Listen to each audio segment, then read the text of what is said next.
Damos início nesse momento à segunda noite de palestra do ciclo de Olhares, Luz e Sombra de São Paulo. Para iniciarmos os trabalhos na noite de hoje, chamamos ao palco a mediadora, jornalista Rose Silveira.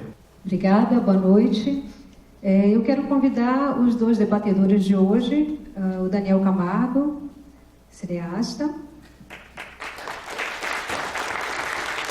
e o professor Amailton Magno Azevedo.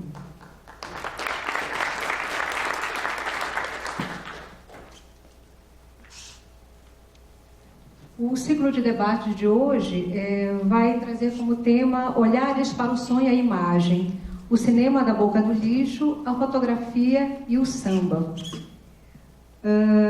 O Daniel Camargo é diretor do documentário Boca do Lixo, a Bollywood brasileira, filmado aqui em São Paulo, na Rua do Triunfo e seu entorno, e foi exibido numa série de 5 episódios pelo Canal Brasil. O documentário narra a trajetória daquele que foi um dos polos mais importantes de produção do cinema brasileiro entre as décadas de 1960 e 1970, indo até meados da década de 1980. As histórias da Boca são contadas pelos diretores, produtores, montadores, atores e atrizes, ou seja, por quem viveu essa época. E de outro lado nós temos o professor Amailton Magno Azevedo, que é historiador, professor do programa de História da PUC de São Paulo, músico e autor de pesquisas sobre o rap e o samba de São Paulo. Eu destaco especialmente a pesquisa A Memória Musical de Geraldo Filme, os sambas e as microáfricas em São Paulo, que é a tese de doutorado do Amailton, e que narra a trajetória deste importante compositor e cantor, que é o Geraldo Filme, figura de referência no Carnaval de São Paulo, principalmente na região da Barra Funda, mas também por Campos Elíseos, Bexiga e Liberdade. Esse debate de hoje se propõe a ser, na verdade, uma conversa com os dois especialistas, em que muitos temas, claro, vão se entrelaçar, porque nós estaremos falando de linguagens, das linguagens que circulam nessa região, né, que é o grande tema desse ciclo de debates. Então, vamos começar. Eu vou ficar aqui nesse lugar para que os dois possam conversar comigo e com vocês ao mesmo tempo. Eu queria começar fazendo uma pergunta para os dois, né? Que tanto o cinema da Boca do Lixo quanto a biografia do Geraldo Filme nos mostram uma história que não é hegemônica, né? Não é uma história oficial, são histórias à margem de um lugar vivo na história de São Paulo, que é o centro e o seu entorno. Eu gostaria de saber como foi que vocês escolheram esses projetos e o que cada um fala da história de São Paulo, né? O que a Boca do Lixo fala de São Paulo, quem foi o Geraldo Filme e por que ele é importante para São Paulo. Ok, boa noite. Boa noite, Rose, ao meu amigo e parceiro aqui hoje, o Daniel. Agradecer o convite para participar desse momento. Vamos direto ao assunto. O Geraldo é importante porque ele, na verdade, revela uma outra história do samba, para além do samba com sotaque italianado, não é? Que ficou bastante conhecido e ficou como registro da memória musical de São Paulo, o que é uma verdade. O Geraldo contribui significativamente para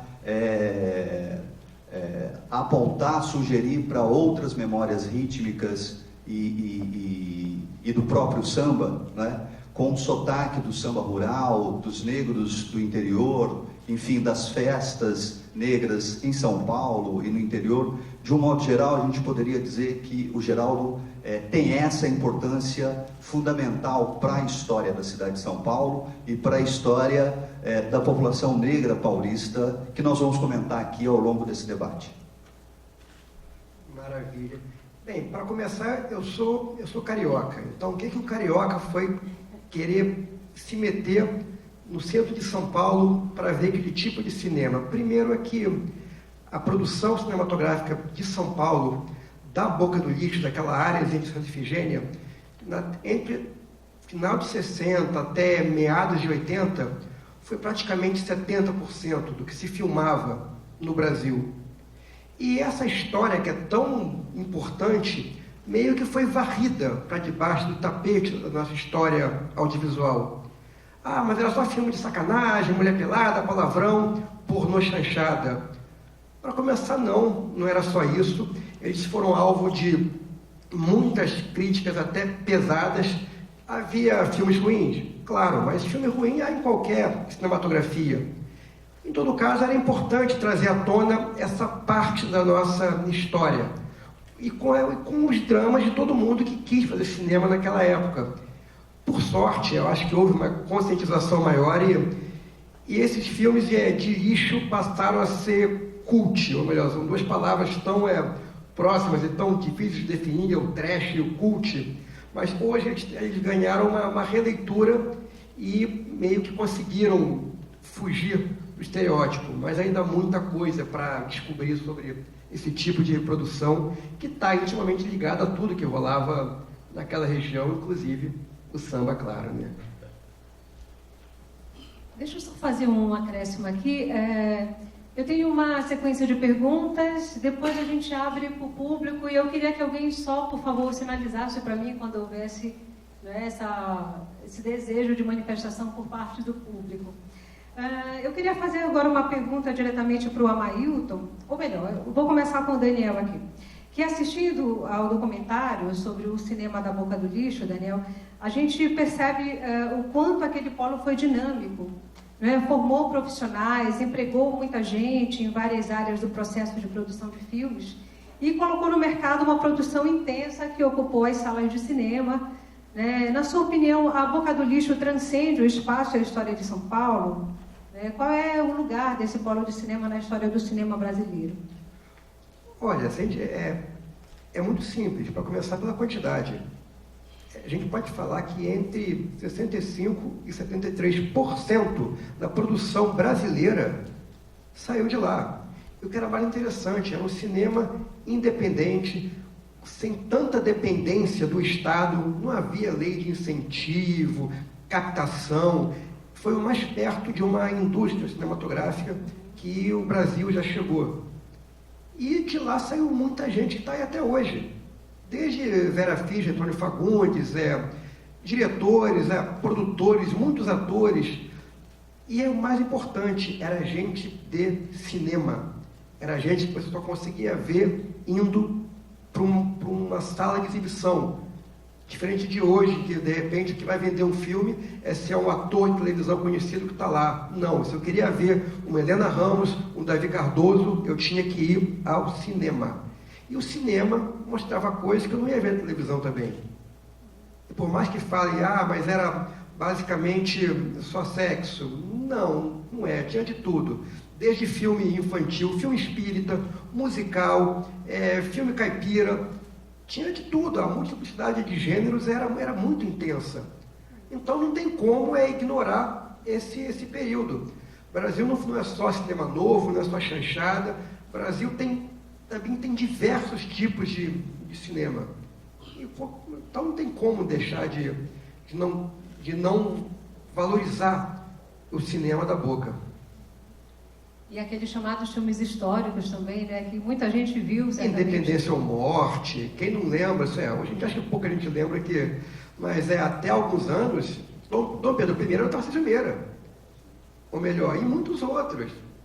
Lá teve de tudo. Onde você ia ver um filme pornô de uma mulher com um jumento, também saía Dom Pedro I, Independência ou Morte. E como foi que essa região acabou se tornando uma região vocacionada para cinema? É tudo questão de business. Cinema é um negócio, precisa disso, precisa de dinheiro para ser feito, e para sobreviver. Na verdade, naquela região, pela proximidade com as estações, as produtoras americanas e estrangeiras, a Fox, Paramount, Universal, instalaram os seus escritórios lá. E de lá, eles conseguiram mandar os filmes para o resto do país. Os produtores brasileiros, aproveitando que as produtoras americanas já meio que prepararam o solo, e lá já havia indústria de projetor, de câmera de filmar, já havia todo um negócio de cinema Pô, então onde é que eu vou abrir meu negócio? Na Boca também. E de lá, eles foram chegando perto dos exibidores, que é quem via que aqueles filmes davam dinheiro, e começaram a patrocinar aquele tipo de cinema. Ou melhor, então aquela região virou meio o coração pulsante do audiovisual, até brasileiro. Era muito mais gente que no Rio. Mas como o Rio estava perto da Embrafilme, que era muito forte também na produção, ou melhor, a produção mais ligada ao Estado, o cinema novo também está lá, enquanto o cinema marginal estava mais aqui, o Rio, digamos, que virou a parte de vitrine. Mas onde havia dinheiro era realmente aqui na Boca. É igual na Itália. Para ver um Fellini, tem que ter tido muito Django, Sartana e Bang Bang italiana. Para ver o Antonioni, tem que ter havido muito Sansão, Hércules, Maciço e tudo mais. E aqui não fugiu desse esquema. Amailton, tem um verso de um samba do Geraldo Filme, o samba Eu Vou Mostrar, que diz assim: para ser sambista não precisa ser do morro. Ele compôs para responder ao próprio pai, não é isso? Que achava que o samba do Rio de Janeiro era mais rico do ponto de vista sonoro do que o samba de São Paulo, né? Então, a parte essas rivalidades, assim, esse verso fala de uma geografia particular, né? De um ambiente em que ele viveu, que foi a Barra Funda. Que importância tem esse lugar? Que ambiente é esse? Muito bem. A Barra Funda tem uma importância enorme para a história do samba. Poderíamos dizer que o samba nasce nessas ruas aqui, na Glete, né? Com os valentes da Glete, os negros da Glete, os cordões carnavalescos que nascem aqui em 1914, 13, 16, cordão carnavalesco Campos Elíseos, cordão carnavalesco do Camisa Verde, do seu Dionísio, capoeiristas, jogadores da chamada Pernada Paulista, como Sarará, Amargoso, são memórias que se sabe ainda muito pouco, né? A historiografia é unânime em afirmar que as memórias desses negros em São Paulo sofreram um processo de silenciamento muito forte devido ao processo de urbanização avassalador que não só destruiu patrimônio arquitetônico, mas as próprias vivências dessa população em especial. E o Geraldo, desde criança, saía no cordão carnavalesco do Campos Elíseos. Ele conta isso, né? Que a mãe dele trabalhava numa pensão aqui na Alameda Glete. Aliás, os negros eram os trabalhadores, porque o bairro da Barra Funda, próximo ao Campos Elíseos e a Higienópolis, que eram bairros aristocráticos, né? Acabavam se transformando em mercado de trabalho para essa população. Portanto, a vivência do Geraldo nessa região é uma vivência muito intensa desde criança. E ele observava também aqui no Largo da Banana, onde está ali próximo ao Memorial, ao Pacaembu, onde os famosos negros da Glete iam fazer samba. Eles eram os trabalhadores, enfim, carregadores. Então, Geraldo observou, testemunhou isso desde criança. E, junto disso, ele também ia aqui para Pirapora, uma cidade muito próxima daqui, 50 quilômetros de São Paulo, viver a procissão, né? Mas também viveu o samba de barracão, chamado samba de bumbo, samba de Pirapora. Então, um pouco do descontentamento dele em relação ao pai, que passou uma temporada no Rio, não só o pai dele, o seu Dionísio Barbosa também, que é um dos fundadores do samba aqui de São Paulo, também passa uma temporada no Rio de Janeiro. A questão é que o samba no Rio estava melhor estruturado em termos de equipamentos, né? A Rádio Nacional, enfim.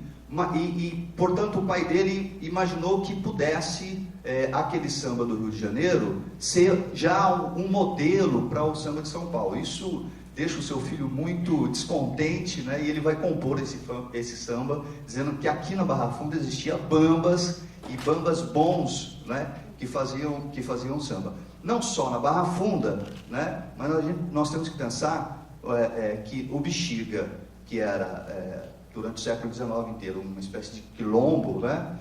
E que com o processo de imigração assiste a chegada maciça de imigrantes, particularmente de imigrantes italianos, também se constitui como uma memória importante do samba de São Paulo. não é? Claro que o Bexiga vai ficar impregnado da cultura italiana, mas nós não podemos perder de vista que no final do século XIX, década de 70, 80, 50% da população de São Paulo era negra, tá certo? Claro que a população é uma população muito reduzida, em torno de 23 mil pessoas, 50% dessa população constituída por negros. À medida que essa imigração maciça vai tomando conta, né, da paisagem da cidade, essa população negra acaba vivendo um processo de marginalização muito, digamos assim, brutal, né? Quer dizer,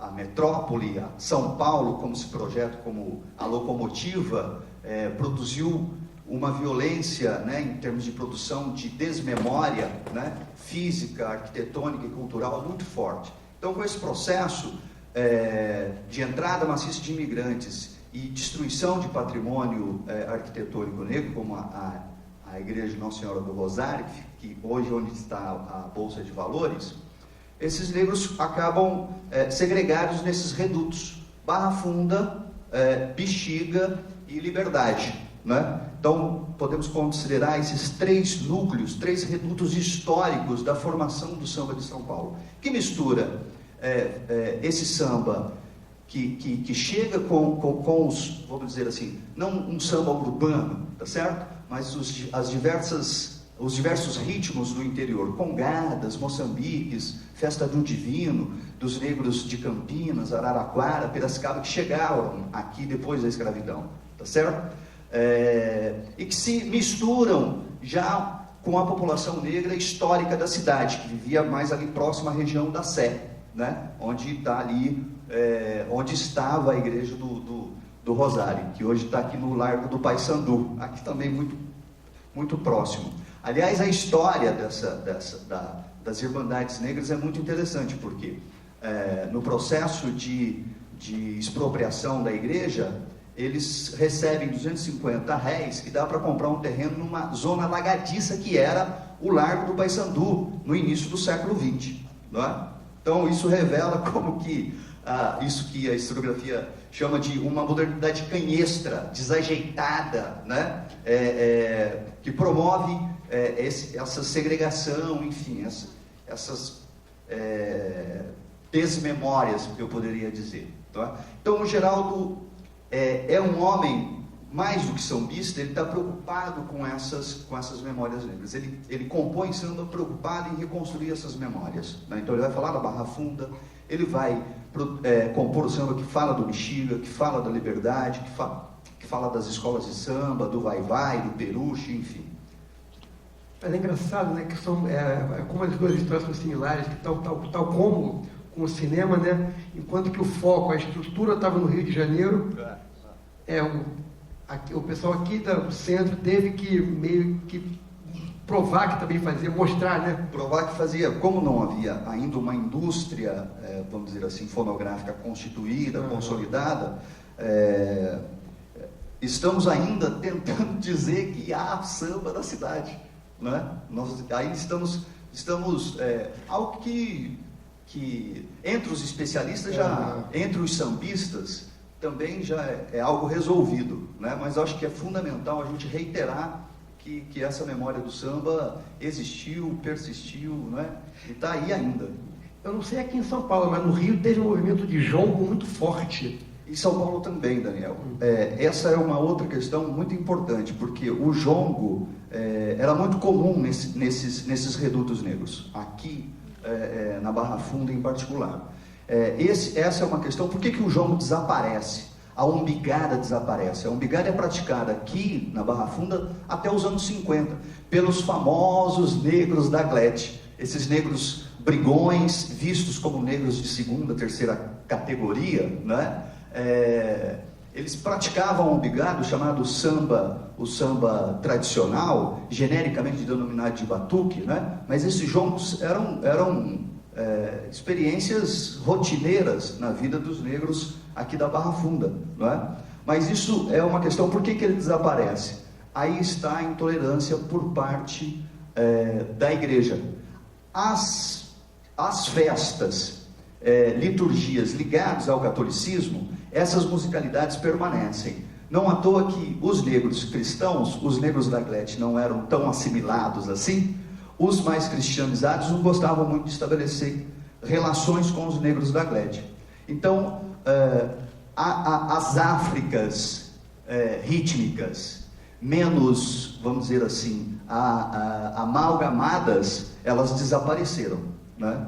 Então, esse é um outro aspecto dessa modernização canhestra, não só de São Paulo, mas do Brasil, né?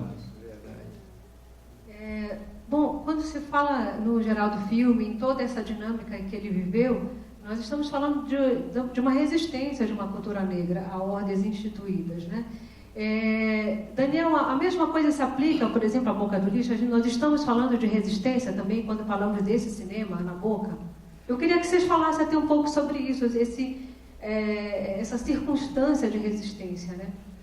É uma resistência meio que indireta. E, na verdade, pelo contrário, eles querem fazer um produto para a massa.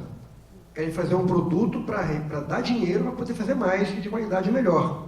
Agora, como em uma obra tão vasta, você encontra vários tipos de mensagens em cada produção, né? Na verdade, muitas produções aparentemente pornô-chanchadas faziam críticas muito ferozes à ditadura. Mas como os censores viam apenas como mais uma pornô-chanchada, deixava passar, dane-se. Até mesmo no filme até Mazzaropi, que não era bem da Boca, mas estava próximo, e técnicos da Boca do Lixo estavam fazendo o filme do Mazzaropi também, algumas histórias também flertavam com algumas coisas de ideais de esquerda e tudo. Ou melhor, então era uma resistência meio que disfarçada, justamente para, primeiro, poder passar pela censura, e segundo, para atrair o máximo de público possível. Claro, com o prosseguimento dos anos, né, a censura foi abrandando, e daí, ao mesmo tempo que as mensagens podiam ficar mais explícitas, os corpos também, as cenas estavam mais fortes também. Inclusive, eles botavam, no caso da censura, filme político e filme pornográfico no mesmo saco. Se você quisesse Z, ia disputar com Meu Marido é um Pônei. Ou melhor, a censura botava esses dois tipos de filme iguais. Só que, poxa, a maioria queria ver o Pônei, né? Daí não tá fazendo nada. Bem, no caso de São Paulo, a gente pode pensar assim como resistência cultural, porque os negros em São Paulo acabam se tornando minoria demográfica, não é? Eles, na década de 19, eles representam 50% da população, em 1900 eles já são 16% da população. Não que as práticas culturais não estivessem impregnadas também na cultura da cidade, mas diferentemente do Rio, Salvador, São Luís e as cidades históricas de Minas, em que os negros e mulatos são maioria absoluta, né? Eles impregnam a vida mental, cultural dessas cidades. Em São Paulo, não. O processo de incorporação de mão de obra imigrante, né? Provoca essa marginalização, né? Eles vão morar nos bairros mais sombrios da cidade, né? Baixada do Glicério até hoje é um lugar descartado da memória da cidade, né? Portanto, nós podemos falar assim em resistência cultural, e uma resistência que não tem indústria fonográfica. Quando passavam pelas ruas, Cândida e cimento branco eram jogadas nos carnavalescos, nos que estavam brincando o carnaval, né? Mas, com tudo isso, eles, todo domingo de carnaval, o cordão do seu Dionísio saía daqui da Barra Funda, passava pela São João, subia a Angélica, ia até a Paulista, descia a Brigadeiro, passava pela Praça do Patriarca, voltava pela São João e chegava aqui. Começava de manhã e chegava no outro dia, 1h da manhã, né? É um carnaval que durava manhã, tarde, noite. Mas o Geraldo compõe muitos sambas retratando, né, como que essas memórias negras em São Paulo, elas são rejeitadas, né? No Bexiga, nós observamos uma outra relação, né? Claro que os negros vão morar nos porões dessas casas, seja aqui na Barra Funda ou seja no Bexiga, né? Os imigrantes brancos moram nas casas melhores, mesmo os mais pobres, né? Mas o Geraldo conta de relações amistosas que algumas famílias italianas estabeleciam com os sambistas negros do Vai-Vai, que ficavam mais na parte mais baixa do Bexiga, né? no famoso Saracura.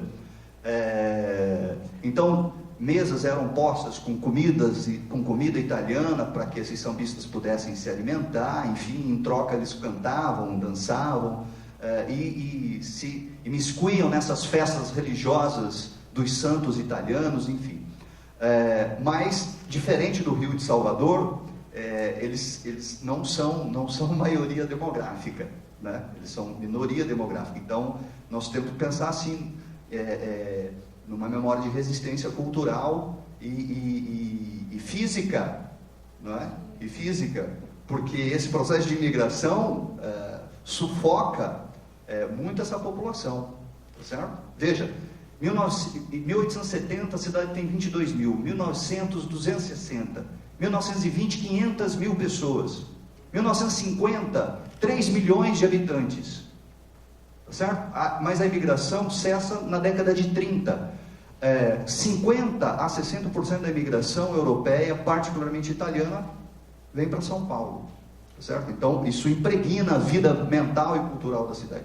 Mas a cultura negra resiste nesses redutos e permanece ao longo aí da história do século XX, em torno dos cordões carnavalescos, das escolas de samba, dos quintais, das famosas tias do samba. No Rio, Salvador, isso era muito comum, né? Tia Ciata, tia Persiliana, na Praça 11 do Rio de Janeiro. Aqui havia a tia Augusta, na rua Anhanguera, aqui na Barra Funda, que fazia os sambas no quintal, não é? Então, por isso que eu chamo de micro-Áfricas, né? Práticas de resistências culturais em que essas memórias africanas menos amalgamadas resistiram aí até os anos 50 e conseguiram se projetar em torno do carnaval, do samba urbano, né? Desse samba que acabou se configurando e se traduzindo na linguagem musical dos negros, que é a mistura aí desse samba do interior, o samba com sotaque mais rural, com os cordões carnavalescos, né? Havia muitos grupos de chorões na cidade, né? O pai do Geraldo fazia parte de um grupo de choro. Enfim, o samba urbano acaba emprestando dessas diversas linguagens para nascer como uma nova proposta estética. Só duas pessoas não falam desse tipo de cinema, que é a Vera Fischer, que ela também não fala de nada, e a outra é a Xuxa, que não fala o que ela fez aqui em São Paulo. Mas agora, o Tarcísio fala tranquilamente, Nanini fala, Ela Torraca fala, o Fagundes, então, o Fagundes defende, veste a camisa mesmo. Das mulheres, acho que hoje são todas umas senhoras, né? Mas muita gente está aí, não tem vergonha de... porque agora virou culto também. Virou cult. Mas eles faziam sexo explícito? Não, o sexo explícito entrou uma outra turma. Quando a censura liberou o pornográfico, isso em 81, aquelas pessoas que já estavam lá não iam fazer... Entrou uma outra galera, entrou uma outra população, outros atores, e daí ninguém foi... Na verdade, o sexo explícito, que muita gente fala que condenou o cinema da boca do lixo, é algo a se pensar. Mas realmente, a partir do momento que liberou, no resto do mundo, a pornografia tinha sido liberada na década de 70. Ou melhor, quando o sexo brasileiro entrou em cartaz, a gente estava 10 anos atrasados, e o pornográfico estrangeiro já entrava aqui no Brasil. Ou melhor, então foi aquela febre, era normal você sair com o seu namorado, com seus amigos, para ver um filme pornográfico, porque aquela era novidade. Mas durou pouco, porque o filme é caído, né? Daí aquilo perde um pouco a graça, daí no final, por isso que a gente vai colocar coisas cada vez mais ousadas. Zoofilia, anão, travesti, e daí vai. Mas esses atores, eles estavam sendo explorados de uma certa maneira, assim, de nu frontal, eles se sentiam explorados ou... Era parte do negócio. Ah, O tá. papel é esse. Ganhavam bem? Não ganhavam bem não. Não ganhavam bem não. Não é igual hoje. Posavam em revista também, mas os salários eram diferentes. Quem ficou rico com o cinema naquela época foi distribuidor, exibidor e muito pouco o produtor. Meio como é até hoje. Ou melhor, quem soube guardar, quem soube direcionar a carreira, quem soube acompanhar os tempos, acompanhar o envelhecimento, inclusive próprio, conseguiu segurar, mas muita gente terminou mal. Isso tem cada história horrorosa. Por exemplo, nos Estados Unidos, onde a pornografia, digamos que é o quarto ou quinto negócio que gera bilhões, é outro mundo.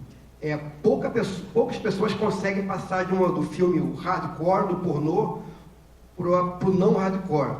São taxadas. Mas isso é do ser humano. Na verdade, e o pornográfico também tem uma coisa muito original, que é o filme pornográfico ele não é para ser apreciado em coletivo. Não é numa sala de cinema com várias pessoas. É algo para você ver a 2 ou a 3 ou outra. Mas não era uma experiência assim coletiva. Ou melhor, é um outro tipo de mercado, diferente do que diante do cinema normal. Acontece que houve uma época em que era aquilo que dava dinheiro, aquilo era novidade. Você quer fazer cinema? É isso ou então não. O seu filme está pronto? Tem cena de sexo explícito? Não tem? Então coloca, senão eu não lanço. Então muitos filmes que não tinham aquilo, tiveram que colocar. E cara, daí é de cada um, né? Tem gente, não quero fazer isso, não é o cinema que eu quero fazer. Eu, pessoalmente, acho chato, acho, bem, desculpe o termo, sacal. Num país que vende essa imagem, carnaval, aquelas coisas todas, as pessoas realmente são hipócritas e são conservadoras. O brasileiro é o povo mais conservador que eu conheço no mundo. Tem isso. Mas, agora, quanto a quem renega ou não, quem veste essa máscara, por exemplo, tem gente que fala que o filme da Xuxa, O Amor Estranho Amor, é um filme pornográfico. Que de fato não é, total ignorância. É uma sensualidade apenas. Exatamente. O problema é que, desculpa ele interromper, mas ela interrompendo, o filme dela trata um pouco a pedofilia, né? Ela está agindo como um papel de pedófila perante o jovem. Então, alguns moralistas... Só que as pessoas têm que entender, têm que separar. Existe a sétima arte, existe o cinema, que ali é um território que não é um território sagrado, cara. Entendeu? Exatamente. Ali é um ator, ali é uma atriz, ali é um ator com um ator, uma atriz com uma atriz.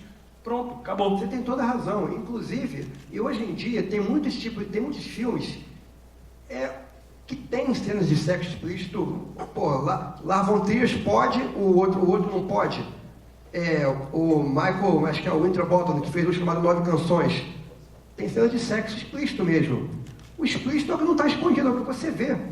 Agora, e qual é a diferença disso para o filme pornô? Esse tem história, esse não tem? Acho que hoje em dia esses limites estão muito... Acho que perderam esses limites. É muito difícil você qualificar assim. Eu acho que quando você faz uma obra, seja o que tiver nela, seja qual for a questão, comercial, ou então você quer dizer alguma coisa, está valendo, você tem o direito de fazer aquilo lá. Não importa o que seja. É claro, obedecendo os limites éticos, né? Eu agradeço por suas respostas, lucidez. Obrigado. Oi, mais alguém? Então, eu tenho uma questão. Lá atrás, pode ser primeiro. Boa noite, Lourenço. Eu gostaria de falar com a Mailton. Ô, Mailton, o que é modernização canhestra? Que eu achei bem interessante o termo. Bom nome de filme. E esse conceito de microáfricas, você falou, queria que falasse um pouco mais. É o conceito seu microáfricas. Isso é mania de professor, né?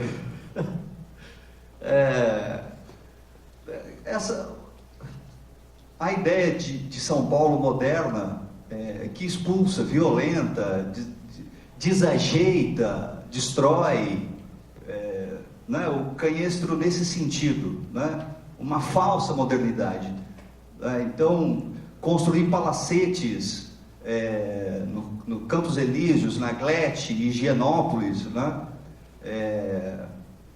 E destruir a igreja da Irmandade Nossa Senhora do Rosário, que está presente na história da cidade desde 1711.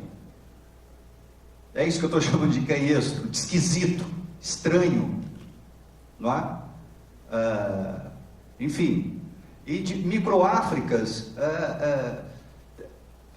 é uma construção de conceito, né? Estou pensando essas vivências, essas experiências, essas práticas culturais, esses carnavais, desse circuito do carnaval do início do século, que sai daqui da Barra Funda, passa pela Angélica, São João, Paulista, Brigadeiro, enfim, percorre todo o centro, né?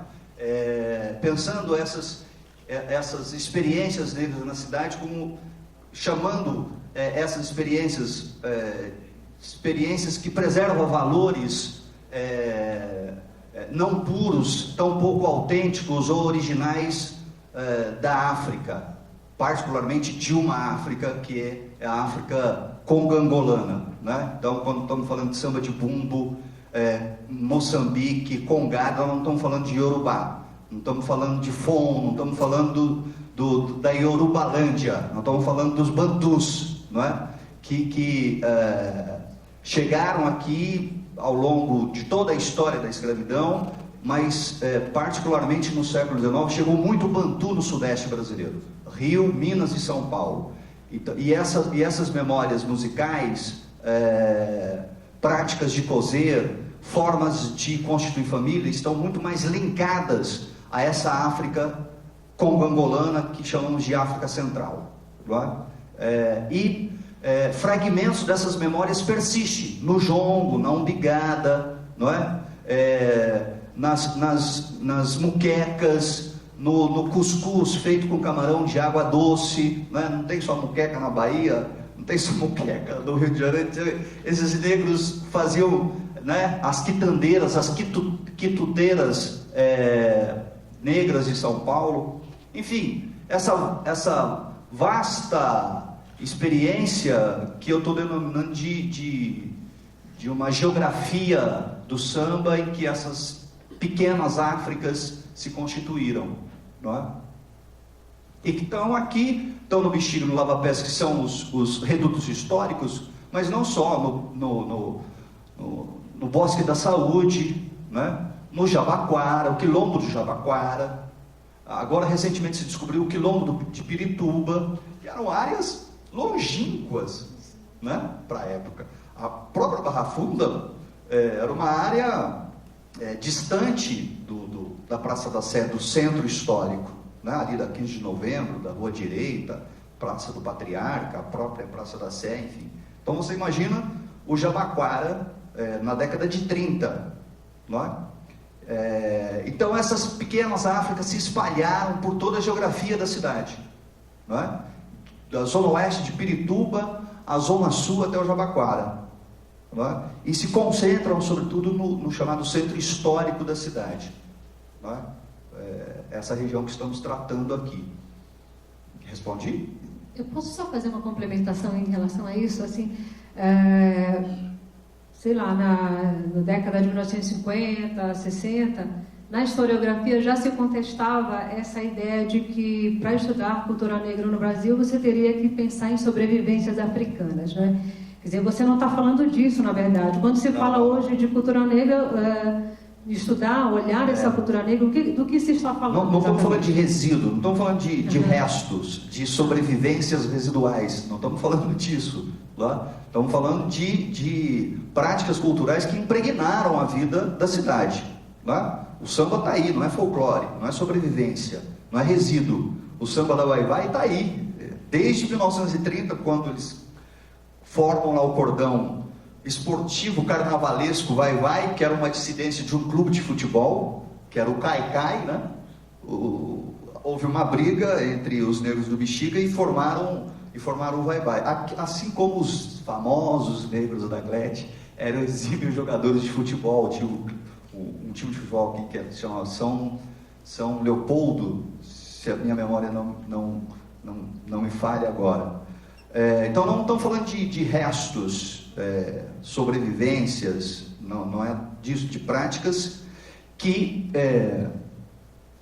estabeleceram, se transformaram, né, na relação com a própria cidade, com os habitantes da cidade, né, se modificaram, viveram mutações, certo? Mas não é aqui não são restos saudosistas, né?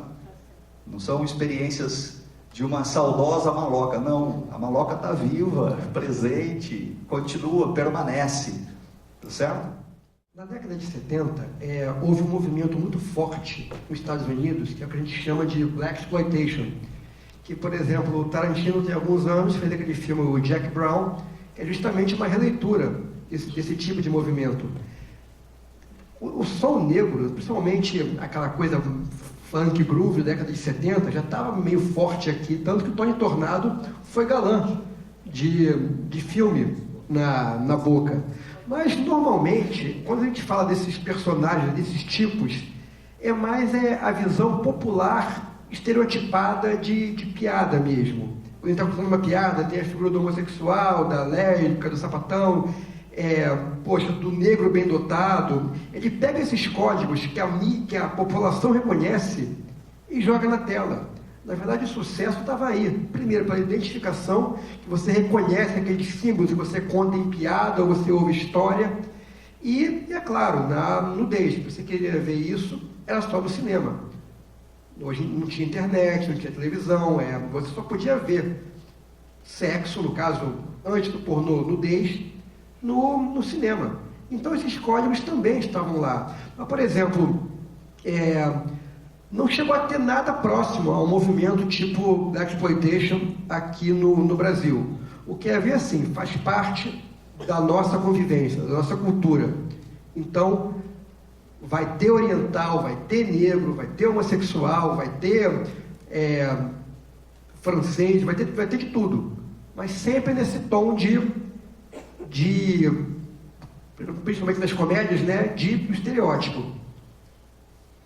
Bom, assim, eu não sou especialista no tema, mas assim, eu estou me lembrando aqui do Zósimo, né, Daniel? O Zósimo Bubu, que era um ator cineasta, um ator negro aí dos anos 60, e que produz um cinema autoral, um cinema político, um cinema que estabelece conexões com o Black's Beautiful, né, que está aí tomando conta do movimento funk dos anos 70, enfim, e que joga na tela essas questões, não é?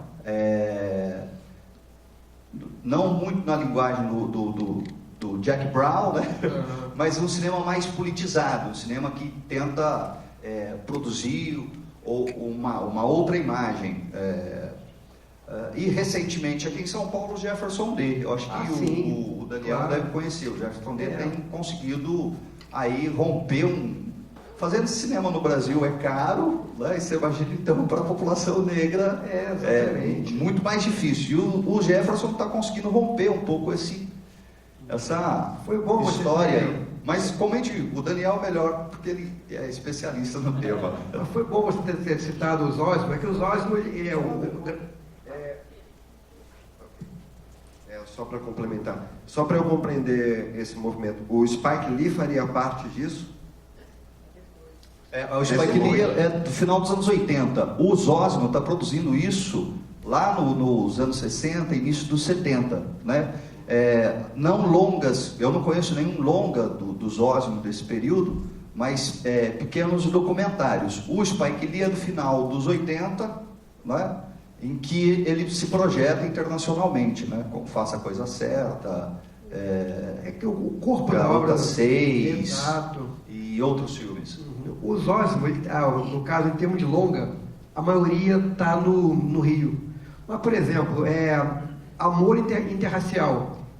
Rossana Guessa e Zósimo Bubu, um filme chamado Pureza Proibida, em que ela, inclusive, é uma freira, ou melhor, dá um tapa na igreja, dá um tapa na sociedade que acha inconcebível ter um casal interracial, mas também isso o corpo da obra dele está maior no Rio. Como eu estava focando mais aqui na Boca, né? Não tem tantos exemplos assim. Mas os Zósimo, inclusive, acho que se foi, tem uns 2 anos, né? É uma figura fabulosa. Porque hoje em dia, quando você faz um contrato, Você tem controle. você tem, olha, é para cinema, é para janela de televisão, é para home video, é para on demand, é para tudo. Naquela época, não. Daí, por exemplo, quando um produtor desse vende um filme hoje para o Canal Brasil, teoricamente, do mesmo jeito que um ator, quando a novela é reexibida, tem direito a um capilézinho lá, a um faz-me rir, né? Que é uma miserinha também, dependendo do ator. Esse ator de cinema, não. E agora que os filmes dele os filmes que ele fez estão passando novamente, acho que a exploração é mais nesse sentido. Porque ninguém colocou a arma na cabeça, tira a roupa agora e faz. Claro. Que eu saiba. Mas não tinha uma coisa também que às vezes a cena não era para ser usada? Às vezes a atriz, a gente ouviu muito depoimento assim, de que a atriz só ia saber que o filme era eu e o cavalo na hora que vê o filme, e tantas cenas nuas, porque era um tempo menor, a câmera não estava nela. Tinha sim também uma exploração tanto que várias atrizes morreram morreram de fome, porque não foram mais chamadas, porque não concordavam. Só para complementar, também tem algumas histórias de, por exemplo, dessa fase intermediária entre a pornô chanchada e o filme de sexo explícito, em que muitos filmes tinham sido produzidos, daí enxertaram cenas de sexo explícito, fazendo com que determinados atores se expusessem como tendo feito aquelas cenas. Aí sim. Isso tem vários, então também transitava pela questão da exploração. Então, não era um universo de santinhos. Mas nunca foi. Nunca foi.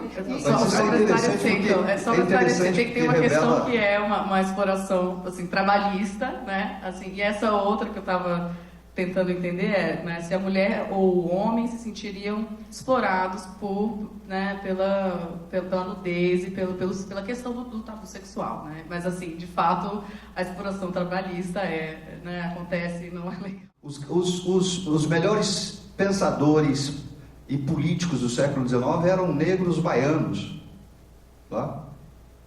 Negros e mestiços baianos. A classe política baiana do século XIX é algo a ser estudada, não é? É algo a ser estudado. Pouco sabemos disso. Então não diria que só na música. É que está aí, né? Marcado, carimbado, taxado, enfim. E tem um nicho de mercado, mas não é só na música, né? Grandes escritores brasileiros, agora o Machado ficou negão, né? Ele não era. Agora o Machado está negão, mas o Cruz e Souza, o Luiz Gama, né?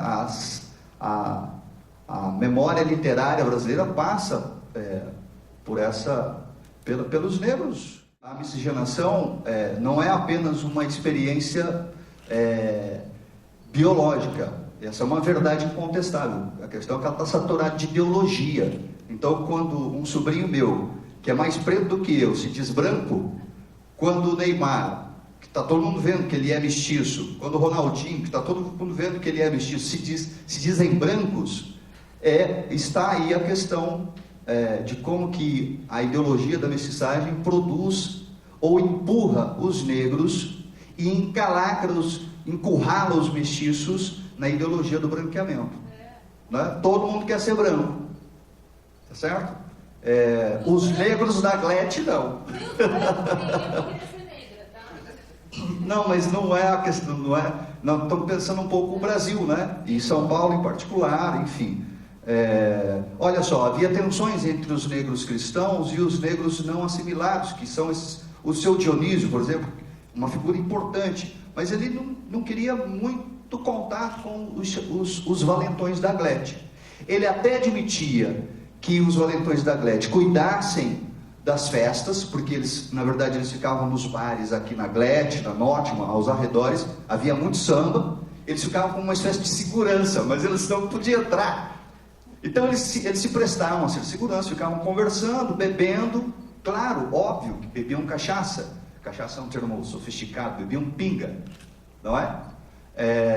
Nisso, até se admitia a presença deles, né? Mas quando eles queriam se meter a jogar pernada paulista, capoeira, fazer samba, e um samba mais arredio, eles eram vistos como beberrões, marginais, enfim.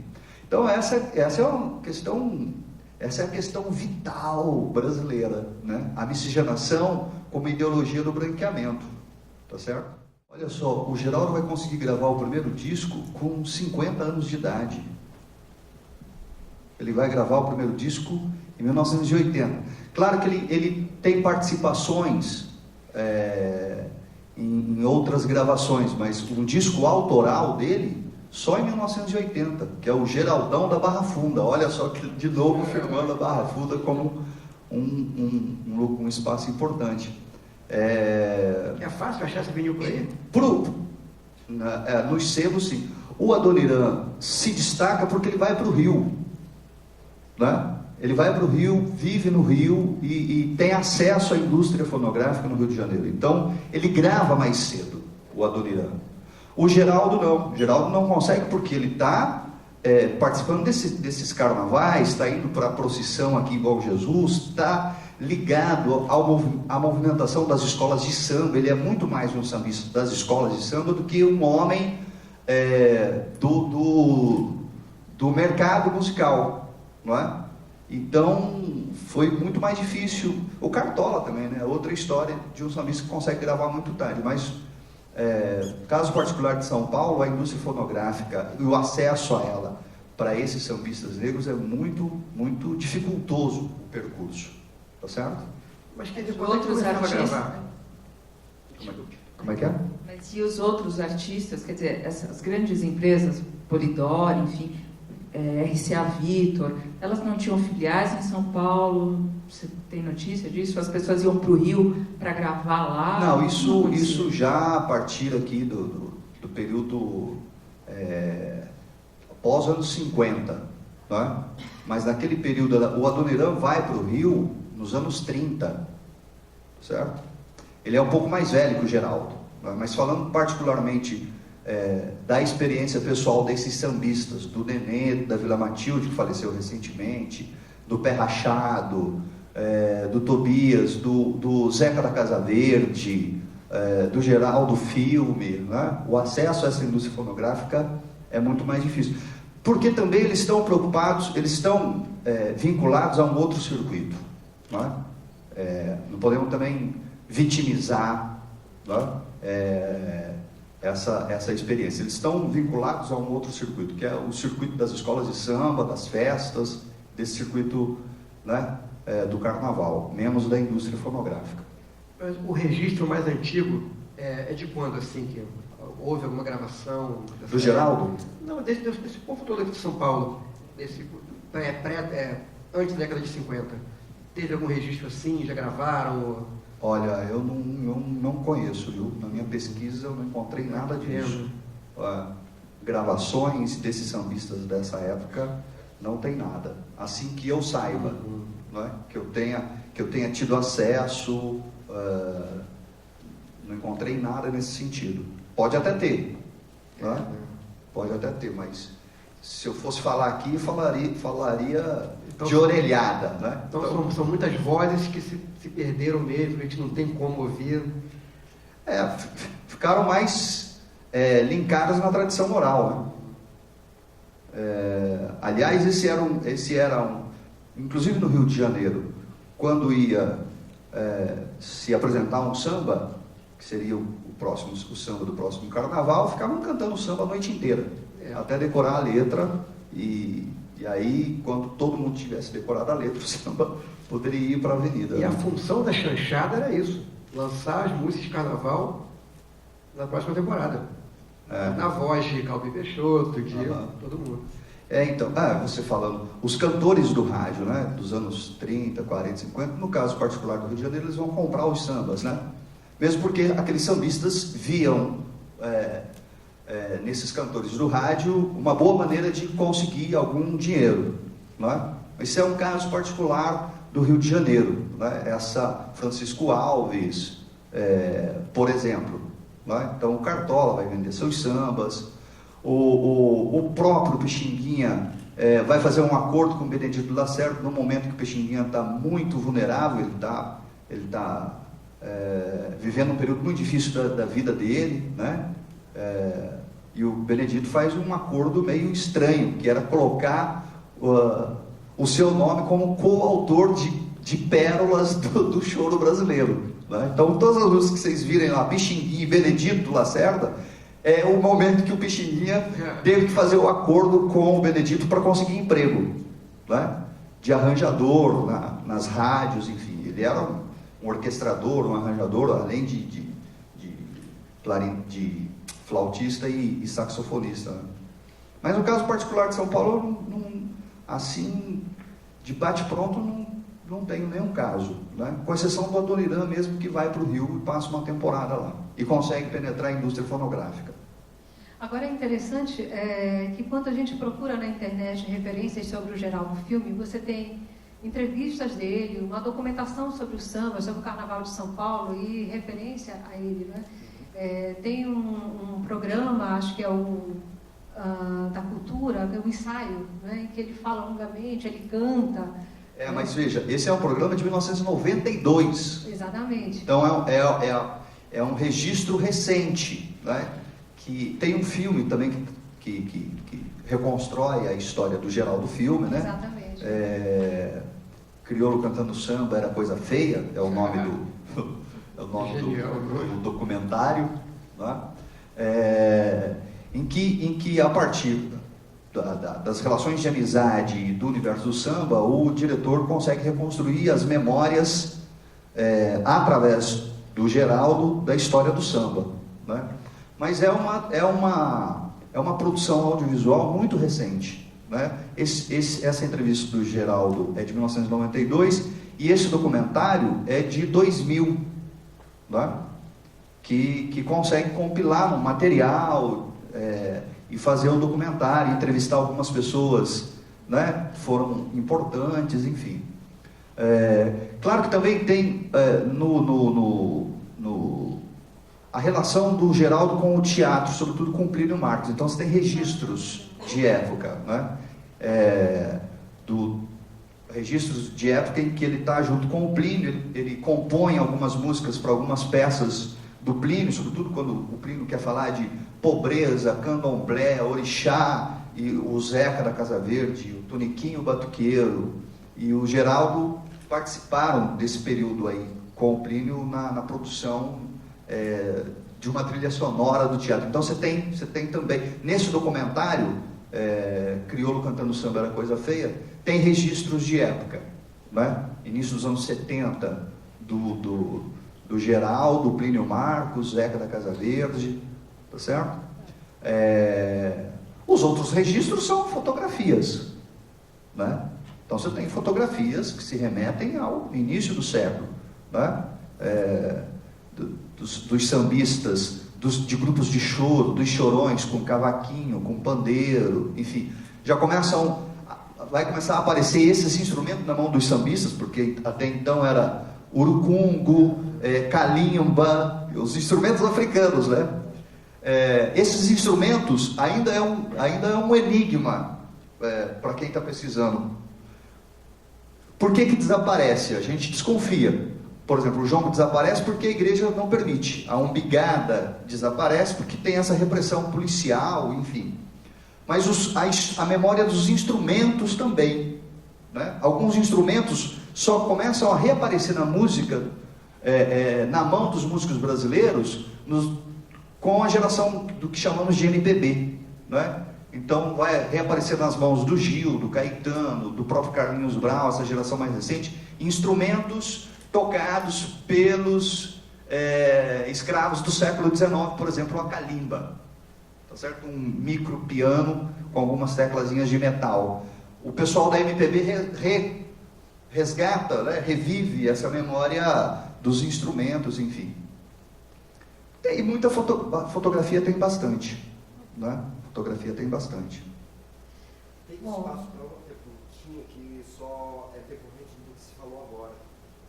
Eu acho que é importante para mim. Tem tempo? É famoso. Pouquíssimo. Já perguntei. Pronto. Você falou agora que muitos registros foram perdidos, possivelmente. Você perguntou na verdade. E efetivamente é essa a situação que também nós da Companhia do Faroeste, né, enfrentamos. Porque se trabalha um pouco com memória. Antes, com memória histórica, nesse momento a gente está trabalhando com memória de pessoas. E por meio da memória se constituir um novo traçado, uma nova visão da realidade. Há algum tempo, a memória pessoal, né, não era considerada uma fonte científica. Desde a década de 90, isso passou a ser considerado como passível de ser aceito, né, como fonte verídica, porque cada memória pessoal é atravessada de uma memória coletiva, e quando você cruza coisas, há em comum muito mais coisa da sociedade minha do que minha mesmo. Eu queria só que vocês falassem, principalmente em relação à cultura negra, que eu acho que não tem tanto material disponível, principalmente em relação à música, né? Muita coisa visual, né? De fotografia tem bastante. Exato. Eu queria só que falasse um pouco sobre esse recontar a história, que eu acho que tanto um quanto o outro, né, estão investidos nisso há algum tempo da vida de vocês. Entendeu? Sim, sim. Rapidamente, lembrando aqui no documentário, Rose, nesse documentário, Crioulo Cantando Samba Era Coisa Feia, tem registros do carnaval em São Paulo, possivelmente dos anos 30, tá certo? Então, parece ser registros de época, né? Isso é certeza, parece ser carnaval dos anos 30. Em relação à importância que a história oral passou a ter, sobretudo no nosso campo, nós historiadores, ela tem nos permitido retomar um antigo ofício nosso, nós historiadores, que é contar história. Os historiadores esqueceram de contar histórias, estão mais preocupados em falar sobre conceitos, ideologias, enfim, e deixam de contar histórias. Então, acho que a sua pergunta é muito importante, no sentido de pensar que a memória das pessoas, né, a memória individual cruza com a memória coletiva, é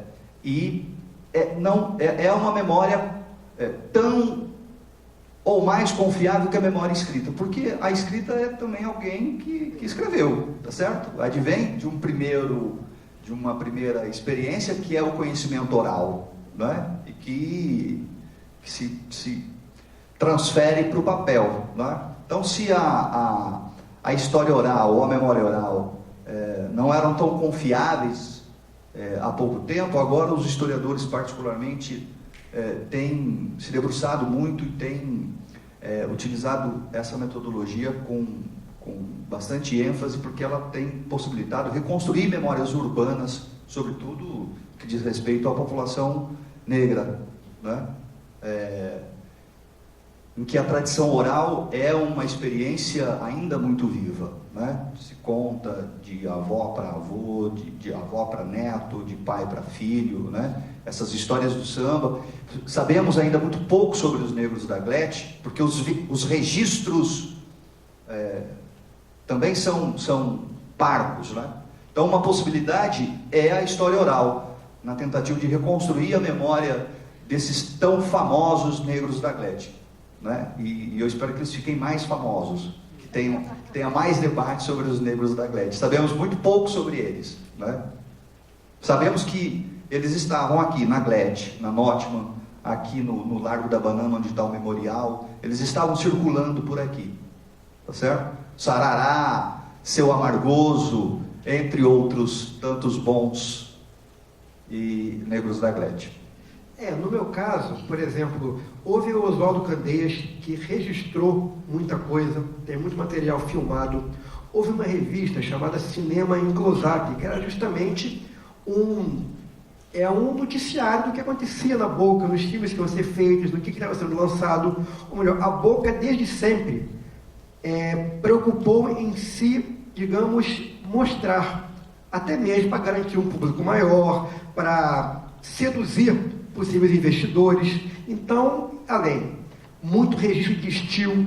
Então, houve uma coleta de material maior. Mas, por exemplo, eu fiz 2 documentários, né?